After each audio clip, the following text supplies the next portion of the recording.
வெற்றி வாய்ப்பு இப்பொழுது பாரதிய மத்திய சங்கத்துக்கு ஒரு பிரகாசமாக இருப்பதை நான் பார்க்கிறேன். ஏனென்று சொன்னால் தொழிலாளர்கள் இதற்கு முன்பு அங்கீகாரம் பெற்ற அத்தனை தொழிற்சங்கங்கள் மீது மிகப்பெரிய ஒரு அதிருப்தியில் இருக்கிறார். அதை நான் 2 நாட்களாக 3 நாட்களாக மக்களோடு மக்களாக தொழிலாளர்களோடு தொழிலாளர்களாக இருந்து பார்த்த வகையில் இப்பொழுது அந்த அங்கீகாரம் பெற்று தங்களை ஏமாற்றிவிட்டு பெரும்பாலான தொழிலாளர்கள் மத்தியில் அவர்கள் ஒரு நம்பிக்கை, பாரதிய மத்தூர் சங்கம் இந்த முறை அங்கீகாரத்தில் வாக்களிக்க வேண்டும் என்ற ஒரு மனநிலை உருவாகி இருப்பதையும் ஒரு கண்கூடாக பார்க்க முடிகிறது. பாரதிய மத்தூர் சங்கத்தை பொறுத்தவரை எதை செய்வோமோ அதை சொல்வோம், எதை சொல்வோமோ அதை நாங்கள் செய்வோம். இப்போ நிசப்தமான ஒரு உண்மையை நம்ம பார்ப்போம். ஆனால் மந்திரியை சந்தித்தாங்க, தௌலியத்துக்கு தான் நம்ம அப்ளிகேஷன் வச்சுருந்தோம். ஆனால் இந்த அங்கீகாரம் பெற்ற சங்க தேர்தல் நிர்வாகத்தோடு கூட்டணி போட்டுக்கொண்டு எனக்கு என்னமோ இவர்கள் தொழிலாளர்களுக்காக போராடுகிறார்களா, இல்லை தங்களுடைய சுய லாபத்திற்காக தங்களுடைய சுய வளர்ச்சிக்காக தொழிற்சங்கம் நடத்துகிறார்களா என்ற ஒரு சந்தேகம் எல்லா தொழிலாளர்களுக்கும் வந்துள்ளது.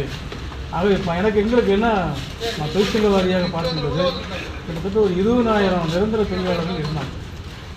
இப்போ நிரந்தர தொழிலாளர்கள் 6,000 பேர். ஒப்பந்த தொழிலாளர்கள் கூடிக்கிட்டே இருக்காங்க, அவுட் சோர்ஸஸ் கூடிக்கிட்டே இருக்கு, நிரந்தர தொழிலாளர்கள் குறைஞ்சிக்கிட்டே இருக்காங்க. ஆனால் வேலை பழுவும் கூடிக்கிட்டு இருக்கு. அதே மாதிரி இப்போ சொசைட்டியாவது இன்ஃபோர்ஸ் ஆகி அவங்களுக்கு ப்ரொமோஷன் ஆகிற பொழுது ஒரு தொழிலாளி ஒப்பந்த தொழிலாளர் சொசைட்டிக்கு 25,000 வாங்குறாங்க, பெர்மனண்ட் ஆனால் 2,000 சம்பளம் வருது. இது எங்கேயுமே ஒரு விந்தையாக இருக்கிறது. ஆனால் இந்த தொழிற்சங்கம் இதுவரைக்கும் அவங்க என்ன செஞ்சாங்க அப்படின்னா ஒரு ஆச்சரியமாக தான் இருக்கு.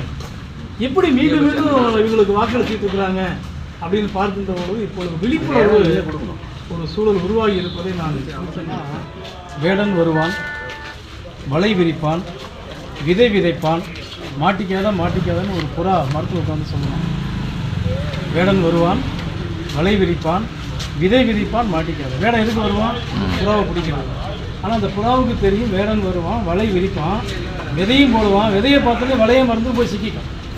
ஆகவே இந்த தேர்தலில் எப்படி இருக்குன்னா, அங்கீகாரமற்ற தேர்தல் எல்லாமே தொழிலாளிகள் இப்படி தான் ஏமாற்றிட்டு இருக்கிறாங்க. தொழிலாளிகளுக்கும் புரிகிறது, வேடன் வருவான், வலை விரிப்பான், விதை விதைப்பான், மாட்டிக்காதே சொல்வதை மாற்றி நாங்கள் கண்டிப்பாக மாற்ற மாட்டோம் என்ற ஒரு விழிப்புணர்வை பாரதிய மத்தூர் சங்கம் ஏற்படுத்த முடியும். நிச்சயமாக வெற்றி வாய்ப்பு பிரகாசமாக இருக்கிறது. நாங்கள் உங்களை நம்புகிறோம், நீங்கள் எங்களை முழுமையாக நம்புங்கள். நாங்கள் அங்கீகாரம் பெற்றால் இப்போ புதிதாக சொசைட்டியிலிருந்து நிரந்தர தொழிலாளர்கள் அத்தனை பிரச்சனைகளுக்கு தீர்ப்போம். இது வாரிசுக்கு சொல்லிக்கிறாங்க, கண்டிப்பாக அது பாரதிய மத்தூர் சங்கத்தால் தான் செய்ய முடியும், செய்வோம் அப்படிங்கிற நம்பிக்கை நாங்கள் கொடுக்குறோம். எங்களை நீங்கள் ஆதரிங்க, கண்டிப்பாக உங்களுடைய கோரிக்கை